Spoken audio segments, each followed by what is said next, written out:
আপনার বা আপনার পরিবারের কোনো নাম্বার থেকে বিরক্ত করছে আর আপনি বুঝতেই পারছেন না সেটা কে।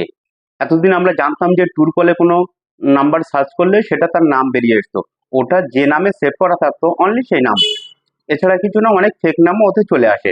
তো এখন নতুন টেকনিক একটা আপনি চাইলে অ্যাপ্লাই করতে পারেন, আপনি চাইলে দেখতে পারেন অরিজিনাল নাম যে আপনাকে বিরক্ত করছে বা আপনার পরিবারকে বিরক্ত করছে, যদি অরিজিনাল নাম জানতে চান তাহলে এই টেকনিকটা আপনি ইউজ করুন, দেখবেন তার অরিজিনাল নামটা আপনি খুব সহজে জেনে যাবেন। তো অরিজিনাল নাম জানার জন্য কি পদ্ধতি বা কি পদ্ধতি অ্যাপ্লাই করতে হবে সেটা আমি বিস্তারিত দেখিয়ে দেবো। তার আগেও আমি বলি যে অরিজিনাল নাম জানার জন্য আপনি ওই নাম্বারটা নেবেন, ওই নাম্বারটা নিয়ে আপনার গুগল পে বা ফোনপে বা ইউপিআই, যে কোনো ইউপিআই আপনি আসেন, ওই ইউপিআইতে আপনি নাম্বারটা সার্চ করবেন। নাম্বারটা সার্চ করলে দেখবেন তার অরিজিনাল নামটা ওখানে উঠে আসছে। তো আপনি এভাবে